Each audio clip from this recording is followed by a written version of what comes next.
Doctor साहब क्या हुआ इनको?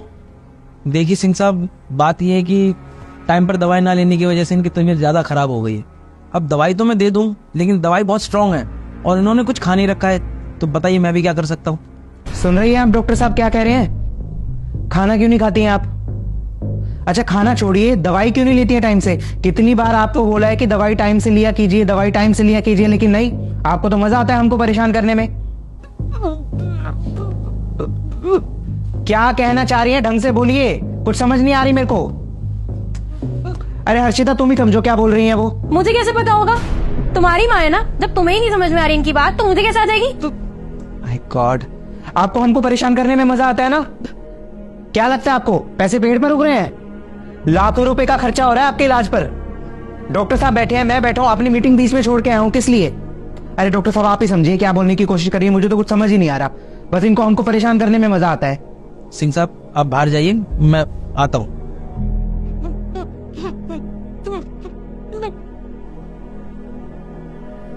माता जी एक बात बताइए। पता नहीं यार, परेशान कर दिया इन्होंने, समझ नहीं आ रहा हो। तुम्हारा तो फिर भी ठीक है, तुम तो ऑफिस चले जाते हो, पीछे से झेलना तो मुझे पड़ता है ना।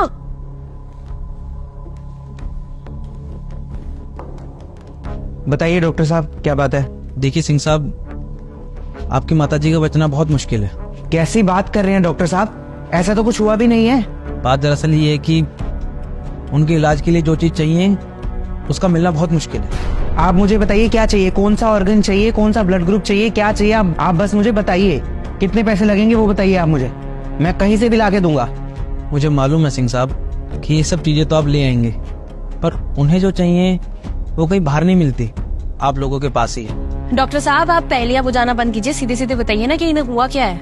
मैं ये कहना चाहता हूँ कि आप लोग इतने बड़े हो गए हैं कि अपनी माँ को भी डांट देते हैं। देखा मैंने अभी किस तरह से बर्ताव करते हैं आप अपनी माताजी के साथ। इन बूढ़े माँ बाप को ना आप लोगों का ये बड़ा घर, बड़ी गाड़ियां, ये पैसे, ये सब नहीं चाहिए। आप उनको डांट कर बोलते हैं कि खाना खा लो। अरे सिंह साहब एक बार उनसे प्यार से बात करके तो देखिए। अगर आप उन्हें प्यार से कहेंगे ना कि जहर खा लो, तो वो माँ अपने बच्चे की खुशी के लिए वो भी खाने को तैयार हो जाएगी। सिंह साहब आजकल की जनरेशन ना बहुत एडवांस हो गई है। वो बच्चा जो पैसे का रौब दिखा रहा है, वो ये क्यों भूल जाता है कि उसे इतना कमाने लायक बनाया किसने? अरे इन बूढ़े माँ बाप ने अपनी सारी जिंदगी लगा दी आप लोगों को पढ़ाने में, इतना बड़ा बनाने में, और अब आप लोग उन्हें पैसे का रौब दिखाते हैं। और आप क्या कह रहे थे सिंह साहब कि उनकी बातें आपको समझ नहीं आ रही थी, वो बेचारी बीमारी के कारण तुतला रही थी, तो आप बहुत गुस्सा कर रहे थे। शायद भूल गए सिंह साहब कि जब आप छोटे थे ना और अपनी तोतली जुबान से जो भी कुछ मांगते थे, जो भी कुछ बोलते थे, वो माँ सबसे पहले समझती थी। उसे ये पता होता था कि मेरे बच्चे को कब भूख लगी है, कब उसे दर्द हुआ है, कब वो बीमार है। अरे सिंह साहब बच्चे ये बात कैसे भूल जाते हैं कि जब आप छोटे थे ना, जब बिस्तर गीला कर देते थे तो वो माँ खुद गीले में सोकर तुम्हें सूखे में सुलाती थी।